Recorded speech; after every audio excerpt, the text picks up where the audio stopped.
Ang kwento ni Tomby. Ang kwentong ito ay hango sa totoong buhay. Mula ito sa isa nating tagapakinig. Karanasan ito ni Moises. Walang eksaktong taon. Probinsya ng Davao. Mukhang napapadalas ang pagpapatawag mo sa akin. Kaninong ulo ang gusto mong gumulong sa lupa? Ito ang larawan. Kilala siya sa mundong ito sa pangalang Emil. Nagpupuslit sila ng mga kabataang dinadala sa kabilang dimensyon. Normal na tao lang to. Ang lakas naman ng loob niya. Antingero ang taong yan. Nangungulekta ng mutya at mga agimat, pero hindi na siya nakukontento. Pinasok niya ang pandurukot ng kabataan. Kapalit nito, ginto o hindi kaya, malakas na mutya. Depende sa kasunduan nila ng engkantong kausap. Ano naman ang mahihita ko kung papatayin ko ang taong yan? Di ba matagal mo nang gustong makuha ang sagradong punyal? Hawak ng taong ito ang engkantadong sandata. At kapag napatay mo siya, mapapasayo ang punyal na yon. Matagal ko nang gustong makuha ang punyal. Kaso, sa katagalan, parang nawala na din ako ng gana. Ganito na lang, may kaibigan ako nangangailangan ng pinansyal na tulong. Nasa pagamutan yung nanay. Papatayin ko ang taong ito. Pero bayaran niyo ang lahat ng magagastos nila sa ospital. Hindi ko akalain. Mapagkawang gawa ka na din pala ngayon. Nasa na yung dating walang awang babamatay tao? Nandito pa rin naman. Bakit? Gusto mo bang makita? Kalma lang. Isilid mo yung sandata mo. Baka makasugat ka pa. O siya, sige na ako ng bahala sa kaibigan mo. Dalhin mo sa akin ang ulo at puso ni Emil. Pag-uusap ng dalawa. Nagtatrabaho si Ibrahim bilang kargador sa palengke pag umaga. Ngunit sa sandaling kumagatang dilim, nag-iiba ang propesyon ng binata. Naglalakad sa madilim na kalsada ng kabayanan.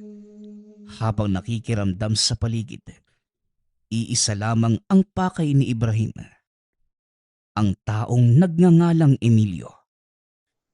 Natunton ang hinahanap sa isang malaking pasugalan sa mismong sentro ng bayan.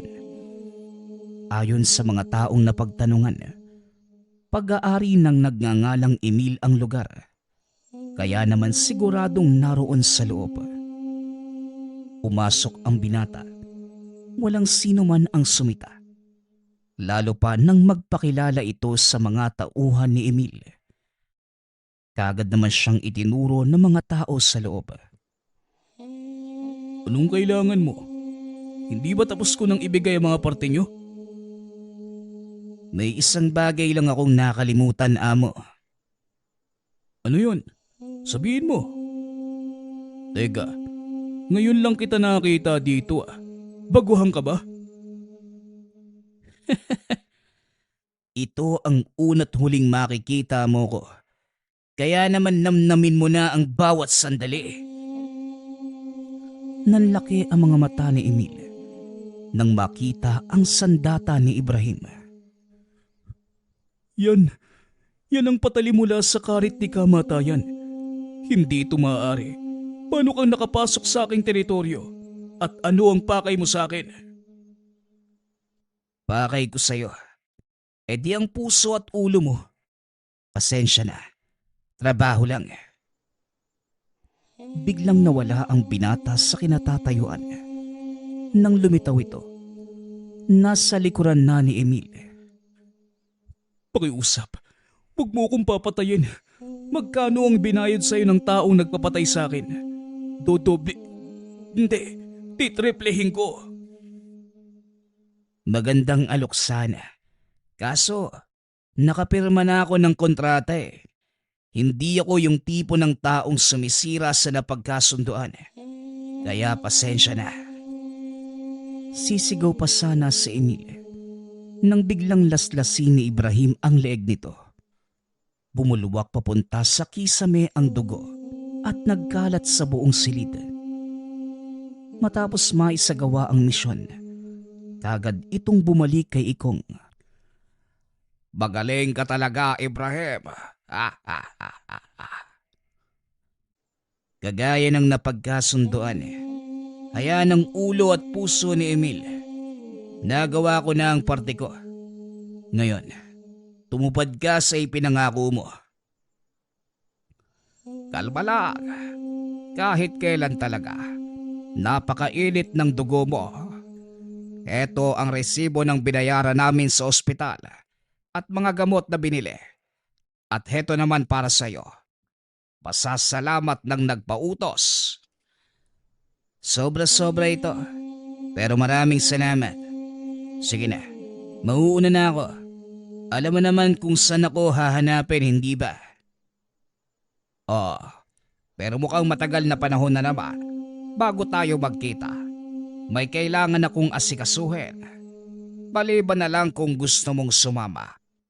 Pansin ko kasi na parang paulit-ulit na lang ang ginagawa mo. Bakit? Ano ba yung gagawin mo? Baka naman lalo lang akong mabagot. Sa palagay ko, hindi ka mababagot. Masaya ang gagawin kong ito at medyo malaki ang bayad. Wala naman sigurong masama kung susubukan ko. Kailan ba ang alis mo? Bukas ng umaga. Kaya kung gusto mong sumama, umuwi ka na at magpahinga. Dadaanan kita bukas sa bahay mo. O sige, magkita na lang tayo bukas. Dali-dali namang umuwi si Ibrahim. Kinabukasan, maagang nagising ang binata. Nakaupo ito sa bakuran habang nagkakape at inaantay si Ikong. O apo, mukhang maaga ang lakad mo, iho. Saan ba ang punta mo? Napalingon si Ibrahim nang madinig ang boses ni Lolo Nardo. Magandang umaga, Lo. May pupuntahan lang pong trabaho. Mawawala po siguro ako ng ilang araw. Medyo malayo ho kasi yung pupuntahan namin eh. Ganun pa, Apo. Wala namang kaso. Nandito naman ang kapatid mo. At isa pa, wala din naman masyadong gawain sa bukid. Kaya ayos lang. Magkiingat ka ha. Salamat po, Lolo. Nag-iwan din po ako ng kaunting pera. Panggastos niyo ni Fred. Habang wala ako rito. Nako, hindi mo na kailangang mag-abala, Apo. Wala naman kaming gaanong pagkakagastosan dito eh. Eh kung sakali lang po, Lolo, mabuti na yung may hawak kayo. Habang nag-uusap, dumating na si Ikong kasama ang isa pang binata. O Apo, mukhang may bisita ka ha. Sige na, papasok na muna ako ng bahay nang makakain ng agahan. Pumasok na ang matanda sa loob ng tahanan. Nang masigurong wala nang nakikinig, ipinakilala ni Ikong ang kasama. Ibrahim, siya nga pala si Moises, isa sa mga kasamahan natin. Moises, si Ibrahim, siya ang sinasabi ko sa'yo. Ikinagagala kitang makilala ng personal. Palagi kang naikukwento ni Kaikong eh. Huwag kang magpapaniwala sa taong yan. Puro kalokohan lang yung sasabihin niyan sa'yo. Tungkol sa akin. Ako din, ikinagagala kitang makilala. Alam mo bang, matagal ko nang gustong makita kang makipaglaban. Ang sabi nila, magaling ka at marami ka nang napatay. Katamtaman lang. Ano Ikong, hindi pa ba tayo aalis? Nang akmang kukunin na ni Ibrahim ang gamit, biglang hinawakan ni Moises ang braso nito. Totoo din pala yung sinasabi nila, no? Na may pagkabastos kang kausap. Alisin mo ang kamay mo sa braso ko kung ayaw mong tuluyan kung ihiwalayan sa katawan mo. Kumalma ka lang. Nakikipagkaibigan lang ako sa'yo eh. Huwag kang masyadong mainit dahil baka unang sabak mo pa lang, sumuko ka na. Sisiguraduhin ko sa'yo na hindi mangyayari ang bagay na yon at huwag ka lang harang-harang sa daraanan ko dahil hindi kita sasantuhin. Ramdam ni Ikong ang tensyon sa pagitan ng dalawa, kaya inawat niya ito bago pa magpang-abot. Oy, tama na yan. Aalis na tayo. Baka hindi pa natin abutan ng sasakyang papunta sa kabilang probinsya kung aantayin ko pa kayong matapos mag-away. Hindi tatagal ng 2 minuto sa akin ng isang to, kaya hayaan mo siyang sumugod. Weh, mahaba na yung 10 segundo para sa'yo. Ano, simulan na ba natin? Di ka pa din talaga nagbabago, Moises. Ikaw pa din yung batang ubod ng yabang. Tatakbo-takbo din naman. Ikaw nga din, Manong Ibrahim eh. Tignan mo, lumaki lang yung katawan mo, pero ang hilig mo pa ding pumatol sa mga pangaasar ko. Nagulat si Ikong. Magkakilala pala ang dalawa. Walang iyang buhay to, oo. Nagsayang pa ako ng laway, kakapakilala sa inyo. Magkakilala naman pala kayong dalawa. Oo, Manong. Halos magkasabayan kami ni Moises sa pagsasanay noon. Pero hindi ko alam kung saan napunta ang mokong na to eh. Mabuti nga buhay pa. Ang mabuti pa, sa daan na lang natin ituloy ang usapan. Aabutin tayo ng tanghali dito eh. Habang nasa daan, patuloy ang pag-uusap sa mga nakaraan. Lalo na kung paanong nagkasama sina Moises at Ibrahim. Kasalukuyan silang nakasakay ng barko. Sinasariwa ng 2 binata ang kanilang mga alaala. Tuloy lang sa kwentuhan ang dalawa hanggang sa nakatulog na si Ikong. Ilang oras pa bago tayo dumaong. Ang mabuti pa, bumawi muna tayo ng tulog, Moises. Kayo na lang yung matulog. Unang beses ko sa biyahe, kaya hindi ako dinadalaw ng antok. O sige, ikaw ang bahala. Nakaidlip si Ibrahim ng ilang oras. Nagising na lamang ito nang madinig ang malakas na ingay sa barko. Manong, nandito na po tayo. Gumising na kayo. Dali-daling tumayo si Ikong. Dumungaw sa bintana. Aba, nandito na nga tayo. Makinig kang mabuti, Ibrahim. Ang lugar na pupuntahan natin ay pugad na mga batikang antingero. Marami ang hahamon sa atin. Kaya hanggat maaari, umiwas ka. Sino ba ang pakay natin dito? Di ba nasabi sa'yo ni Manong Ikong? Ang mga antingerong nakatira sa lugar nito ang pakay natin. At alam mo kung Hindi na ituloy ni Moises ang sasabihin. Dahil biglang tinakpa ni Ikong ang bunganga nito. Alam mo, kahit kailan talaga, hindi mo mapigilan niyang bunganga mo, Moises. Maaring may nakikinig sa atin. At sa oras na mapurnada ang misyon natin dito, pare-pareho tayong uuwi ng bangkay. Kaya mag-iingat ka. Mamaya ko sasabihin sa inyo ang detalye. Kaya habang naglalakbay tayo papunta sa lugar na magiging kasama natin, manahimik muna kayo at walang magsasalita. Lalo na kung pag-uusapan ninyo ay tungkol sa misyon. Manong naman, nakagat ko pa tuloy yung dila ko. Pasensya na, nadadala lang po ako sa sitwasyon. Bagay lang sa'yo yan. Napakadaldal mo kasi. Pagkababa ng pantalan, Wala ni isa sa kanila ang nagsalita. Hinayaan ng mga itong dalhin sila ni Ikong sa sinasabing kasamahan. Hindi naman ito kalayuan dahil ang sentro ng operasyon ay ang mismong bayan. Ipinapakilala ko sa inyo si Mang Rebodor. Siya ay isa sa mga mapagkakatiwalaan natin dito. Hanggang sa nakarating ang tatlo sa isang maliit na kubo. Napapaligiran ng makapal na taniman ng tabako ang lugar, kaya halos hindi napapansin na may bahay doon. Paligayang pagdating sa aming bayan. Siguro naman, alam nyo na ang mga patakaran. Yun nga ang hindi ko natalakay sa kanila, Manong. Biglaan din kasi ang lakad namin. Ganun ba? Pues, ako nang magpapaliwanag sa inyo. Ang pangunahing misyon nyo sa lugar na ito, hanapin at patayin ang mga sumusunod na tao. Habang nagsasalita ang matanda, isa-isang naglitawan ang mga nilalang na may dalang papel. Napatayo pa si Ibrahim. Inilabas ang sandata, dahilan para magtakbuhan ang mga elemento. Huwag kang mag-alala, mga alaga ko sila.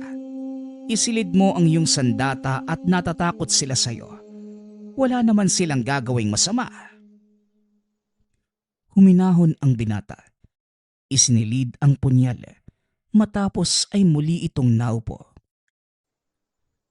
Pasensya na ho kayo. Akala ko kasi mga kalaban eh. Mga minsahero sila ng aking kliyente. Pagmasdan nyo ang mga larawan sa papel na yan, sila ang mga taong kailangan nyong hanapin. Perwisyo na sila sa ating kliyente. Marami na sa kanyang kalahing engkanto ang napatay na mga taong yan dahil lang sa paghahagilap ng mutya. Base sa sinasabi mo, engkanto ang nagpapapatay sa kanila. Ang pinagtataka ko, bakit hindi sila mismo ang gumawa ng paraan para maapula ang ganitong problema? Bakit kailangan nilang humingi ng tulong sa atin? Magandang katanungan. Kinakailangan ng mga engkanto ang serbisyo natin dahil hindi sila pwedeng sumira sa kasunduan. Sandali nga lang, ang gulo eh. May kasunduan sila sa mga antingerong yan. Tapos gusto nilang ipapatay. Oo, Ibrahim. Dahil ang mga taong yan ang mismong lumabag sa pinagkasundoan. Pinapatay nila ang mga engkantong nagkakaloob ng mutya sa kanila sa takot na bawian sila ng mga ito at muling kunin ang mga mutya. Nauubos ang mga kalahi ng ating kliyente. Matagal na panahon na din nilang iniinda ang ganitong problema. Sa madaling sabi, ang mga engkanto na rin mismo ang naglagay sa mga sariling paa nila sa hukay. Pambihira. Akala ko tao lang ang gumagawa ng ganun. Oo, Ibrahim. Maging ang mga engkanto, nakakagawa din ng maling pasya. Pero huwag kang mag-alala dahil bayad ka sa gagawin mo. Kaya magpahinga muna kayo at mamayang gabi, iikutin natin ang pantalan. Doon naglalagi ang karamihan sa mga taong nakalista rito. Bago pa man tumuloy sa misyon si Ikong, pinag-aralan na niya ang galaw ng mga taong nasa listahan. Isa-isa niya itong hinanap. Kinikilala ang pag-uugali. Ipinaliwanag din sa mga kasama ang posibleng lakas na taglay ng mga antingerong kalaban. Nang sa ganun, alam nila ang gagawin kung sakaling magkaroon ng hindi inaasahang sagupaan. Habang nagpapahinga, inihahanda ni Ibrahim ang mga sandata. Napansin naman ito ni Moises at hindi maiwasan na magtanong. Ang ganda ng punyal na yan, Manong Ibrahim ah. Saan mo nakuha yan? Nanlaki ang mga mata ni Moises habang nakatitig sa talim ng sandata. Dali-dali namang tinakpa ni Ibrahim ang mga ito. Napapansin niya na tila nilalamon ng punyal ang kamalayan ni Moises. Pasensya ka na, pero hindi mo ito pwedeng titigan ng matagal. Maaaring kainin ng sandata ang kaluluwa mo. Nakuha ko ito sa isang engkantong nakalaban ko. Oo nga Manong, parang hinihigo papasok sa punyal yung kaluluwa ko. Pero bakit ganun? Paano nangyari yun? Ang sandatang ito, nagmula sa tinipak na talim ng karit ni kamatayan. Taglay pa din ito ang kakayanang kumuha ng mga kaluluwa. Kaya hindi ko basta-bastang inilalabas sa mga ito. Alam ko ang kwento ng karit ni kamatayan. Pero hindi ko akalaing makukuha mo yan. Isa yan sa pinakamalakas na sandata, hindi ba? Oo. Ang sandatang ito ay ginawa para pangalagaan ang balanse ng mundo. Ikaw, hindi ko pa nakikitang binunot mo yung sandata mo. Kagaya ng sayo, di ko din pwedeng ipakita ito ng basta-basta eh. Pero sige, dahil nakita ko na yung sandata mo, eto, tignan mo yung dala kong sandata. Binunot ni Moises ang mahabang itak na nakasuksok sa tagiliran. Walang iba, kundi ang kampilan ni Apo Adlaw. Ako naman ang magtatanong sa'yo, paano ka nakakuha ng ganyang uri ng sandata? Mahabang kwento Manong eh, pero kung hindi ka pa inaantok, ikukwento ko. Nako, hindi na. Parang pipikit na nga yung mga mata ko eh. Bukas na lang siguro. Napangiti na lamang si Moises. Alam nito sa mga ganoong sitwasyon, wala nang gana sa pakikinig si Ibrahim. Kinabukasan, madaling araw pa lang, lumakad na papunta sa pantala ng tatlo. Pasensya na kayo kung masyadong maaga ang gising natin. Ganitong oras nagpapakita ang mga hinahanap nating tao. Karamihan sa kanila, nagtatrabaho bilang kargador. At ito din ang gagamitin nating balat kayo. Para saan pa ikong, hindi ba't natukoy mo na sila? Bakit pa tayo magbabalat kayo? Oo, natukoy na natin sila. Pero syempre, hindi ako kikilos ng walang sapat na pruweba. Maaring natukoy lang sila base sa mga salita. Pero walang aktwal na pangyayari ang makakapagpatunay ng ginagawa nilang krimen. At ito ang kailangan nating alamin. Malaking trabaho pa pala ito. Bakit hindi na lang natin sila patayin lahat? Total, yan naman talaga ang pakay natin dito, hindi ba? Ano ba ang pakialam natin kung totoo o hindi ang paratang sa kanila? Minarkahan na sila ng mga engkanto. Kaya para sa akin, sapat na ang dahilang yun eh. Alalahanin mo Ibrahim, na mga tao pa rin sila. Kahit ano pa man ang nagawang kasalanan, kailangan pa din nating timbangin ang mga bagay-bagay bago tayo gumawa ng hakbang laban sa kanila. Maaring magresulta sa mas malaking gulo kung sakaling magkamali tayo. Kayong bahala. Basta ako, mag-aantay lang kung ano ang iuutos nyo. Total, kayo naman ang mas nakakaalam. Mas mabuting ang ganon, kesa sa makipagtalo pa ako sa'yo. Mag-antay ka ng hudyat mula sa akin. Matapos ang pag-uusap, nag-ikot ang mga ito sa pantalan. Naiwan si Moises sa isang tindahan para magkape. Lingid sa kaalaman nila Ibrahim na may nakatunog na sa kanilang pakay sa lugar. Tahimik na humihigop ng kape si Moises nang bigla itong lapitan ng isang matipunong lalaki. Tinatayang nasa 30 taong gulang. Teka, baguhang ka lang dito ano? Wika ng lalaki. Inilapag ni Moises ang tasa. Tinignan ito. Oo Manong, bago lang ho ako rito. Ang totoo, kahapon lang po ako dumating. Bakit? Ano ho bang problema? Napangiti ang lalaki. Hinawakan sa balikat si Moises. Akmang magsasalita pa sana ito nang biglang tumalsik ang kamay palabas ng bintana. Napasigaw naman ang lalaki sa sobrang sakit. Dahil sa gulat, nagsipagtakbuhan ang mga tao. Napansin naman nila Ikong ang kaguluhan. Nagmumula ito sa kinaroroonan ni Moises. Dali-daling tumakbo ang mga ito.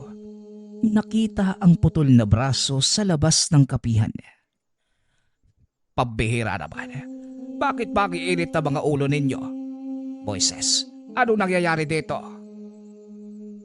Pasensya na po, Manong. Pinagtangkaan ng taong yan yung buhay ko eh. Kaya inunahan ko na. Tinignan ni Ikong ang itsura ng lalaki. Nakita nitong isa sa mga hinahanap nila ang nakabangga ng binata. Ilang beses ko bang sasabihin sa'yo na huwag mo pairalin yung init ng ulo mo sa ganitong lugar? Napapaligiran na tayo ng mga tao. Isang maling galaw lang, siguradong kukuyugin tayo ng mga yan. Isa siya sa mga hinahanap natin. Hindi rin malayong nandito ang iba pa.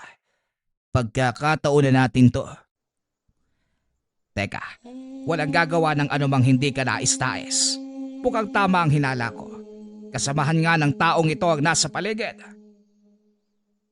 Mukhang hindi na tayo makakatakas dito, Manong. Kaya ganito na lang yung gawin natin. Paramihan tayo na mapapabagsak. Ang matatalo, manlilibre ng tanghalian. Gusto ko yan eh. Sa totoo lang, nababagot na din ako eh. Ano Ikong, sasali ka ba? Naku naman, kakasabi ko nga. Hindi na naituloy ni Ikong ang sasabihin. Nagsipagsugod na ang mga kasamahan ng lalaking naputulan ng kamay. Eto na sila. Walang gagamit ng sandata, Moises. Sabay atake sa mga kalalakihan.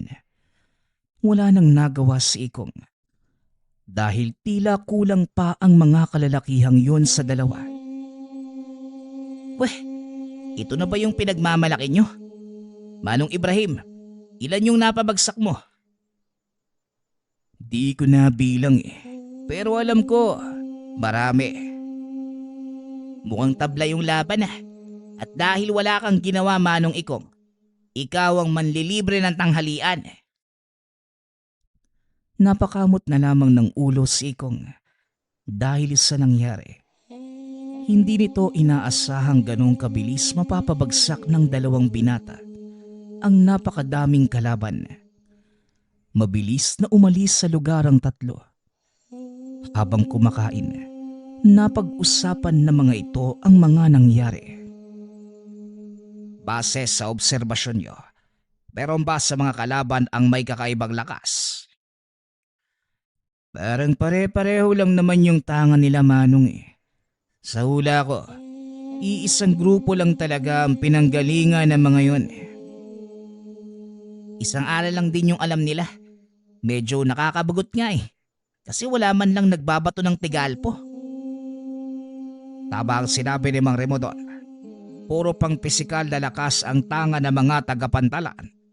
At ngayong tapos na tayo rito, kailangan nating umalis bago pa matulugan ng mga kalaban. Nakasama natin si Mang Remo doon. Matapos kumain, bumalik ang mga ito sa tahanan ng matanda. Sinabi nila ang nangyari at kagaya ng inaasahan, nagalit ito sa kanila.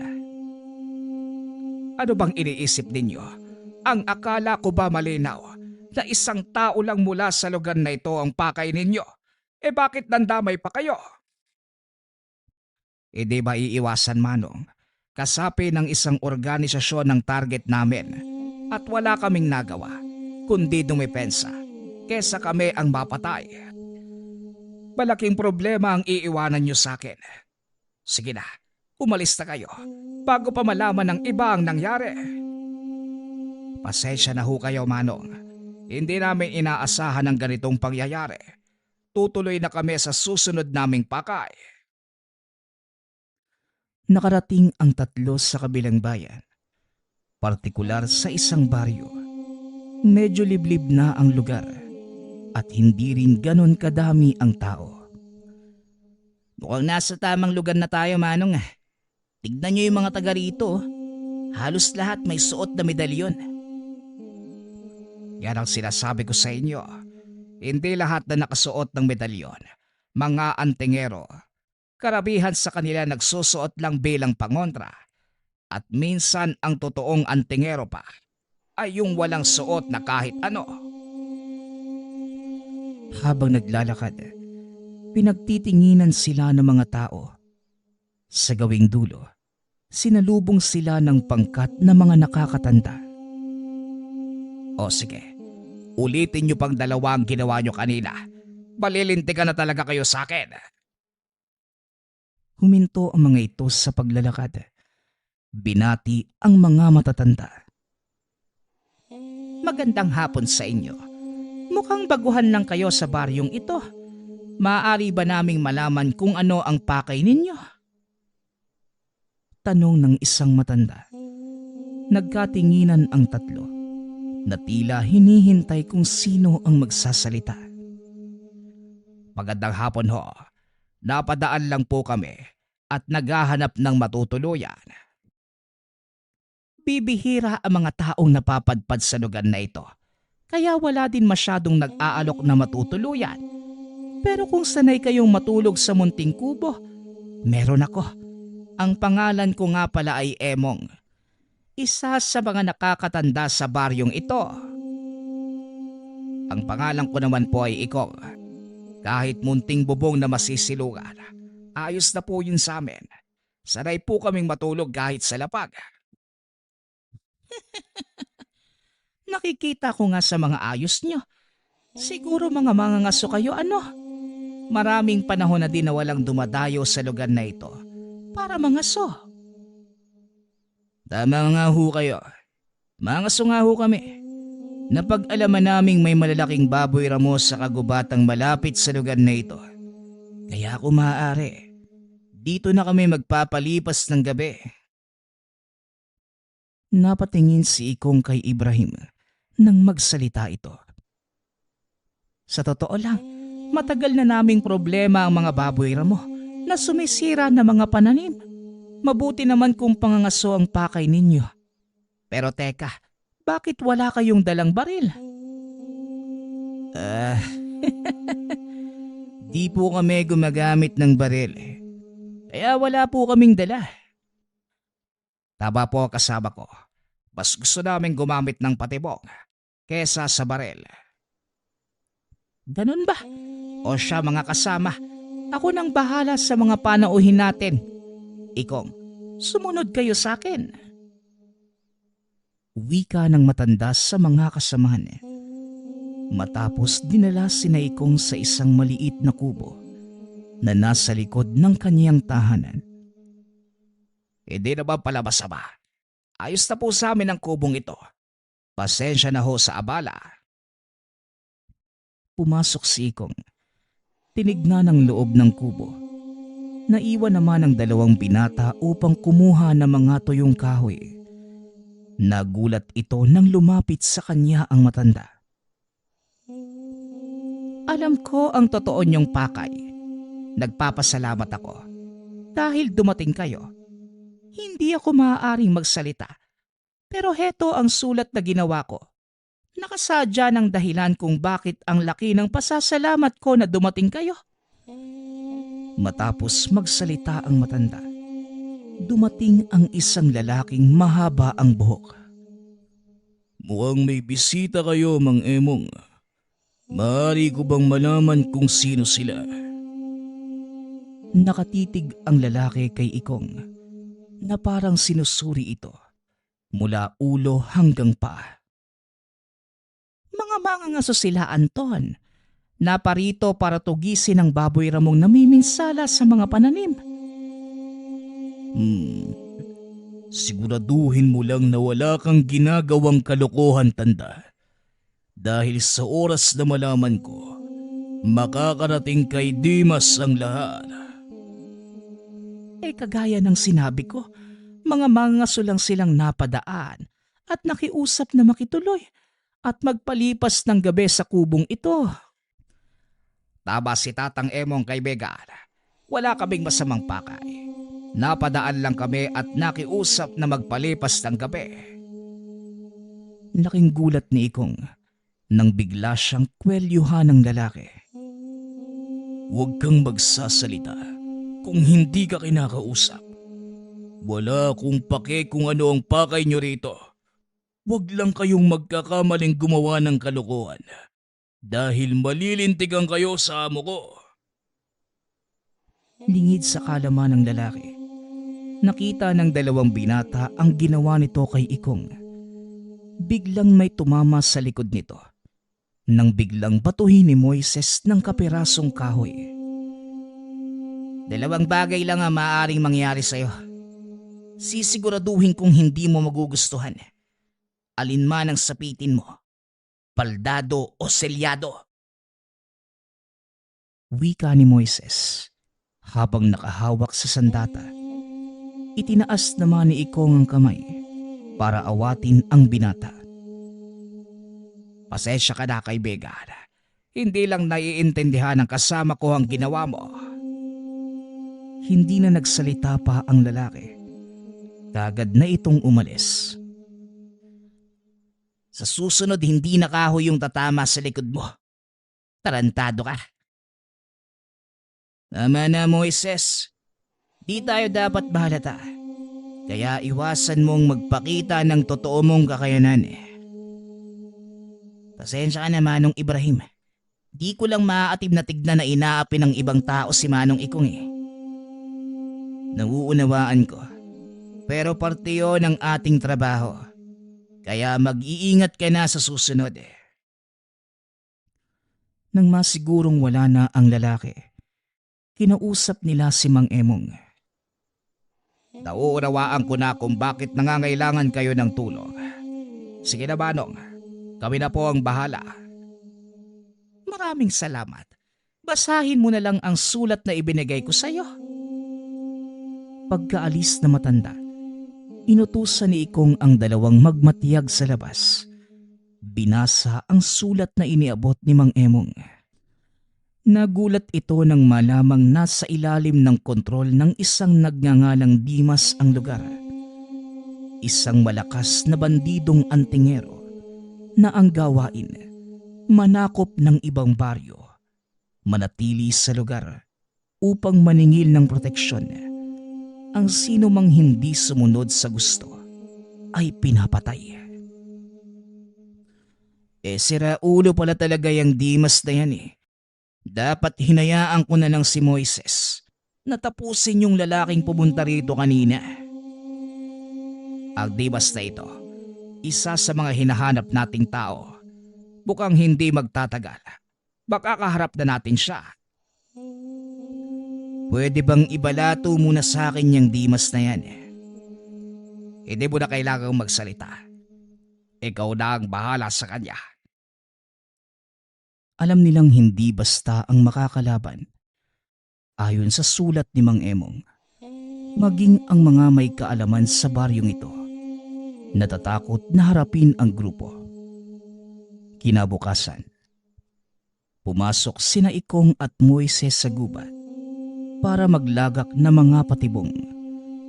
Naiwan sa kubo si Ibrahim. Bahagi ito ng plano. Alam ng tatlong babalikan sila ng pangkat dahil sa nangyari kagabi. Nakahiga si Ibrahim sa mga dayami habang hinihintay ang pagdating ng mga kalaban. Hindi naman ito nagkamali dahil ilang minuto lamang matapos umalis sina Ikong, nagsidatingan na ang mga ito. Mukhang ikaw ang minalas na naiwan na. Nasaan ang mga kasama mo? Tanong ng lalaking nagngangalang Anton. Pinaikutan ng mga ito si Ibrahim habang nakahiga.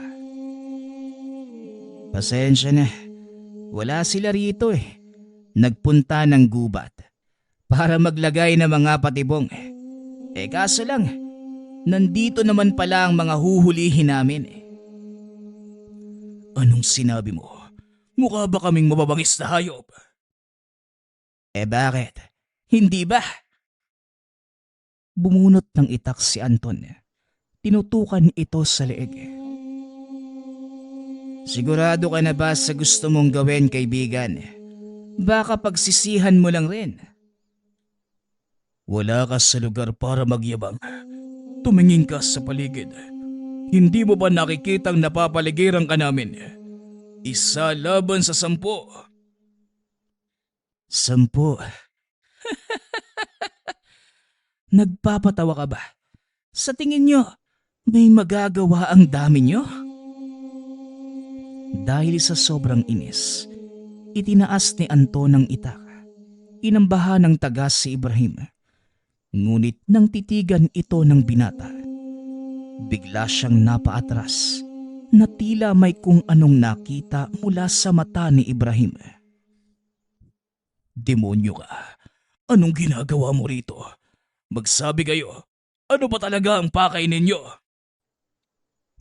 Kayo, ano ba ang pakay nyo sa mga taga-baryo?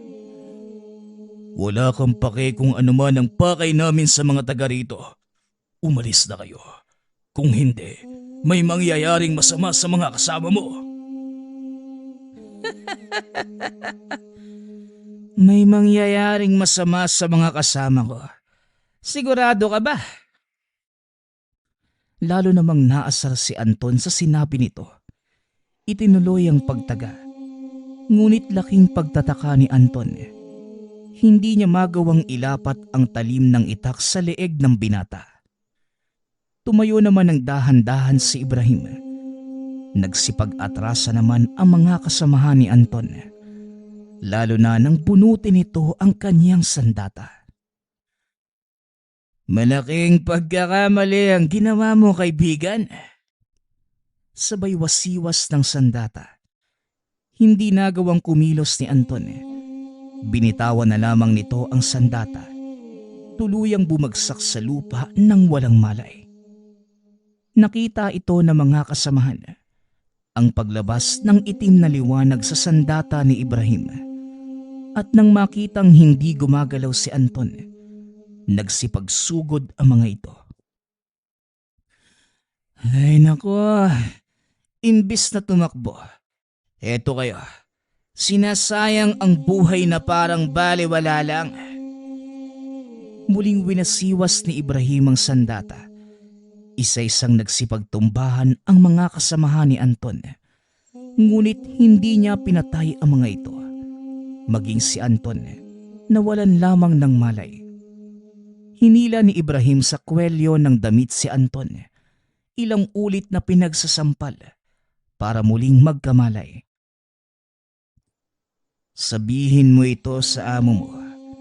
Aantayin ko siya sa gitna ng baryo. At kapag hindi siya dumating, isa lang ang ibig sabihin. Isang malaking duwag ang tinatawag niyong pinuno. Pagbabayaran mo ang pang-iinsulto mo sa pinuno namin. Iparating mo sa kanya ang sinabi ko. Matapos sabihin, muling nahiga si Ibrahim sa dayamihan. Dali-dali namang nagsipulasan sina Anton, maging ang mga kasamahan. Samantala sa kagubatan, nakaharap naman nila Ikong ang isa sa mga tauhan ni Dimas. Napakadaming lamok naman dito. Ano ba kasing ginagawa natin dito, Manong? Bairaantay lang, kaya kumalma ka lang dyan. Alam kong nababagot ka na. Kanina pa nga, Manong ang init dito sa loob ng gubat. Malamok pa. Swerte naman ni Manong Ibrahim. Naroon lang siya sa Hindi na naituloy ni Moises ang sasabihin. Nakita nitong naglalakad papunta sa kanilang direksyon. Ang isang matipunong lalaki. Huminto ito sa paglalakad. Dumampot ng kapirasong patpat. Sabay hagis sa ginawang patibong ni Naikong. Alam kong nariyan lang kayo sa paligid. Bakit hindi kayo magpakita nang masimulan na natin ang laro? Tumayo si Naikong. Lumabas sa pinagtataguan. Nagkakamot ng ulo si Moises. Hindi nito inaasahang napakatalas ng pandama ng taong yun. Matalas ang pang-amoy mo. Sa palagay ko, isa kang mangangaso. Tama ka. Pero nakahalata kung sinadya mo ang paglalagay ng patibong sa kung saan madali kong makikita. Nangangahulugan lang na inaasahan mo ang pagdating ko. Diyan ka nagkakamali, kaibigan. Nagbabakasakali lang na may mahuhulog na baboy ramo sa aming patibong. Pero mukhang kami ang nabitag. Mabuti at alam nyo, para na din kayong nagpatiwakal. Simula nang makialam kayo sa problema ng mga tao sa baryong ito, lumabas na lang sana kayo at hindi na nakialam. Pasensya ka na. May pagka-atrebido kasi ako. Isa pa, trabaho lang. Kailangan ko din naman kasing mabuhay. Ganon din naman kami. Pero kung haharang ka sa daan ko, ituturing kitang kalaban. Mabait ka pala sa lagay na yan. Pasensya ka na. Pero hindi yan ang tingin ng kasama ko sa'yo. Nilingon nito si Moises, na nooy nakangiti ng nakakaloko. Bumunot ng sandata ang binata. Sinugod ang kalaban. Tinaga ito ni Moises sa leeg. Ngunit tila tumalbog lamang ang talim ng sandata. Isa ka palang haring bakal. Masaya to. Muling sinuksok ni Moises ang sandata sa sisidlan. Inihagis kay Ikong. At talagang gagawin mo pa akong tagahawak, ano? Huwag ka namang magreklamo, Manong. Wala ka namang ginagawa eh. Matapos yun, muli itong sumugod. Sa pagkakataong ito, kamao sa kamao ang naging labanan. Si Moises, may kakayanang nagmula sa mutya ng ngipin ng kalabaw. Ito ang pinagkukunan ng kakaibang lakas. Dagdag pa ang pangil ng kidlat na nakabaon sa binti nito na siya namang nagbibigay ng ibayong liksi at bilis sa pagkilos. Sunod-sunod na atake ang tinanggap ng kalaban. Noong una, hindi nito ramdam ang tindi ng mga suntok ng binata. Ngunit bandang kalagitnaan, tila unti-unti nang nangihina ang depensa nito. Mahusay kang magbalanse ng mga kakayanan. Magaling ang nagturo sa'yo. Siyempre, at sa mga oras na to, sigurado kung pinupulbos na niya ang pinuno nyo. Samantala, balik tayo sa kubong tinutuluyan ng tatlo. Nakahiga pa din si Ibrahim sa mga dayami habang hinihintay ang pagdating ng pangkat ng kalaban kasama ang pinuno nito. Ay nako, nakakabagot naman ang mag-antay rito. Mapuntahan na nga lang si... Hindi na ituloy ni Ibrahim ang sasabihin. Kasama ka ba ng mga taong nanggugulo dito sa baryo? Napangiti si Ibrahim nang madinig ang boses ng isang lalaki. Naramdaman ang puwersa nito. Sa wakas, dumating ka na rin. Hindi na ako mababagot nito. Alam niyo ba kung anong pinasok niyong gulo? Teritoryo ko ang lugar na ito at nasa ilalim ng proteksyon ko. At sino mang manggulo, makakatikim ng kaparusahan. Tumawa ng malakas si Ibrahim na parang iniinsulto ang pangkat ng kalaban. Ikaw si Dimas, hindi ba? Alam mo ba kung gaano kalaki yung nakapataw na pabuya sa ulo mo? Ipinakita ni Ibrahim ang papel na may larawan ni Dimas. Normal lang naman siguro sa isang bandido ang hanapin ng otoridad, hindi ba? Pero ang alam mo ba, karangalan para sa akin ang bilang ng mga numerong nandyan sa ilalim ng pangalan ko Nangangahulugan na mataas ang halaga ng ulo ko at marami ang maghahangad na kunin ito. Kaya nga nandito ako para pagulungin niyang mamahalin mong ulo sa lupa. Wika ni Ibrahim, sabay sugod. Hindi man lang namalaya ni Dimas ang gagawin ng binata, kaya hindi nito nailagan ang pagsalakay. Nagtamo ito ng malaking sugat sa dibdib. Ngunit laking gulat ng binata dahil kagad din itong naghilom.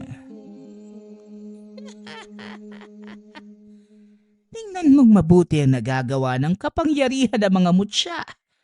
Kung magagamit mo ito ng maayos, gagawin kang immortal ng mga makapangyarihang bertud mula sa kalikasan. Yan mismo ang rason kung bakit kailangan kitang patayin. Nangungunsumi na sa iyo ang isang angka ng engkanto at nakiusap na patayin ka. Sa palagay mo, may magagawa ka ba? Tingnan mo ang nangyari sa sugat na binigay mo sa akin. Alam kong hindi pangkaraniwan ang tangan mong sandata. At kung ordinaryong tao lamang ako, malamang sumama na ang kaluluwa ko. Nakangiti lang si Ibrahim. Hinayaang magyabang si Dimas. Lingid sa kalaman nito na may itinatagong atake ang binata. Napansin ko nga na mabilis naghihilom ang sugat mo. Mukhang mahihirapan nga ako Pero ayos lang. Mas matagal. Mas maganda. Hindi maunawaan ni Dimas ang sinasabi ng binata. Kaya sinugod nito si Ibrahim. Panay-iwas naman ang ginawa ng binata. Hanggang sa hinayaan nitong tamaan siya ng kalaban. Tumalsik si Ibrahim sa isang puno. Naramdaman nito ang lakas ng atake ni Dimas. Ginawa ito ni Ibrahim para sukatin ang lakas ng kalaban. Ngunit alam din itong hindi pa yon ang buong potensyal ni Dimas. At sa oras na ilabas na niya ito, yun din ang magiging hudyat ng kanyang katapusan. Samantala, nasa kalagitnaan ng pakikipagsagupaan si Moises. Tila naaaliw ito sa mga nangyayari. Kaya gustong gusto kong makipagsalpukan sa mga malalakas dahil hindi ako nababagot at nagagawa kong ilabas yung buo kong lakas. Aminado kong matalino ka pagdating sa paggamit ng mga kakayanan mo. Pero kulang ka sa lakas. Hindi ito ang inaasahan ko mula sa isang taong may tangan ng ngipin ng kalabaw. Malayong malayo ka sa taong nakaharap ko noong araw. Wala akong pake kung hindi kami magkasing lakas. May sarili akong bersyon pagdating sa paggamit ng kakayanan ko. Siya nga ba?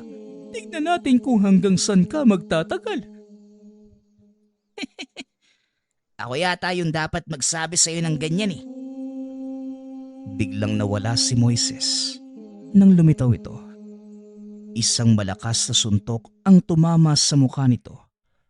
Gumulong ng ilang ulit sa lupa hanggang sa tumama sa malaking puno. Dahilan kung bakit tumalsik ang mga tangan nitong mutya.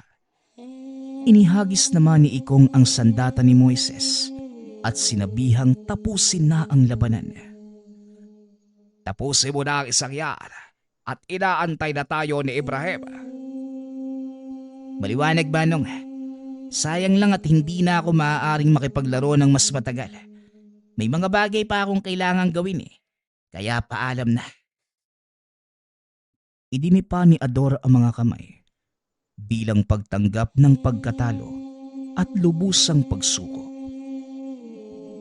Natalo mo ako at tinatanggap ko ito.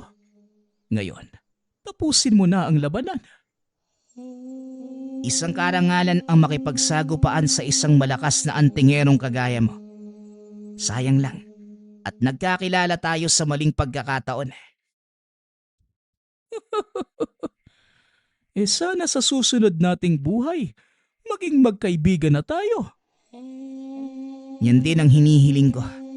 Pero sa ngayon, paalam. Matapos ang pag-uusap, tinagpas ni Moises ang ulo nito. Tuluyang natunaw ang katawan niya hanggang sa maging alikabok. Bakit mo siya binigyan ng pagkakataong mabuhay sa ibang pagkakataon? Hindi ito ang inaasahan ko sa iyo, Moises. Hindi masamang tao si Ador, Manong. Nagkataon lang na nagkakilala kami sa maling pagkakataon. Tara na, puntahan na natin si... Hindi na naituloy ng binata ang sasabihin niya.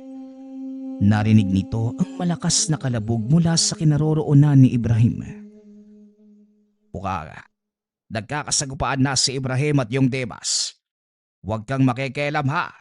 Hayaan mo siyang tapusin ang laban. Kahit anong mangyari, huwag kang makikisali. Maliwanag, Manong. Tara na, gusto ko nang makita kung paanong makipaglaban si Manong Ibrahim. Dali-daling tumakbo ang dalawa, pabalik sa kinaroroonan ni Ibrahim. Nadatnan niya itong nakikipagpalitan ng atake sa isang matipunong lalaki. Mahaba-habang oras na din ang ginugol ng mga ito sa pakikipaglaban. Ngunit tila walang kapaguran ang magkabilang panig. At habang tumatagal, lalong lumalakas ang mga binibitawang pag-atake. Ramdam ng dalawa ang malakas na yanig sa bawat pagtama ng kamao ni Ibrahim sa katawan ng kalaban. Napapansin din itong hindi magawang tamaan ni Dimas ang binata. Unti-unti na ding bumabagal ang kilos nito, na may kung anong pumipigil sa kanyang mga kamay. Siguro, ngayon nararamdaman mo na ang unti-unting panghihina at pagbigat ng katawan mo. Ano, kaya pa ba? Ilabas mo na ang buong lakas na itinatago mo. Nang sa ganon, maging mas masaya ang laban natin. Hindi na nagsalita si Dimas. Ramdam na nito ang panghihina. Ang ikinakatakot pa, nailabas na niya ang buong lakas. Akmang aatake na sana ito nang biglang nakaramdam ng panghihina. Teka, anong ginawa mo sa akin? Bakit ako nanghihina? Kung natatandaan mo, ang sugat na ibinigay ko sa iyo gamit ang sandatang to. Alam mo ba ang bisa? Ang sandatang yan mula sa tipak ng talim na kamatayan. Tama ka. At ang kakayanan nito, unti-unting higupin ng kaluluwa at lakas ng sino mang masusugatan. Kahit hindi ko na ginagamit ang punyal, patuloy pa ding umiepekto ang kakayanan. At nang mga sandaling inilabas mo ang buo mong kakayanan, tuluyang gumana ang itinanim kong patibong sa katawan mo. Hinila ni Ibrahim ang kadenang nakakabit sa katawan ni Dimas. Hindi man lamang ito napansin ng lalaki. Naramdaman na lamang niya na tila may patalim na unti-unting tumatarak sa kanyang puso. Bumulwak ang dugo sa bunganga nito hanggang sa tuluyang mapaluhod. Tumalon pa itaas si Ibrahim. Nakaumang ang dulo ng patalim sa ulo ng kalaban. Buong lakas na itinarak ang sandata na naging dahilan ng agarang kamatayan. Ang gara ng sandata mo, Manong ah. Hindi ko alam na may ganyan palang kakayanan yung karit ni kamatayan. Kaya nga hindi ko ito ginagamit sa normal na mga tao. Pero sa pagkakataong to, ibang usapan si Dimas. Hindi na normal ang katawan niya. Mukhang isinanla ng taong yan ang kaluluwa niya sa demonyo. Matapos ito, lumabas ang engkantong kliyente na sinasabi ni Ikong. Ibinigay lamang ang kabayaran sa kanila. Dito na nagiwahiwalay ang tatlo. Umuwi si Ibrahim sa kanyang baryo. Nagpundar ng sariling lupang sakahan ng binata. Piniling mamuhay ng simple Si Moises naman, ipinagpatuloy ang pagiging manunugis. Paminsan-minsan, dumadalaw ito kay Ibrahim upang makipag-inuman. Nananatili ito ng ilang araw at muling aalis.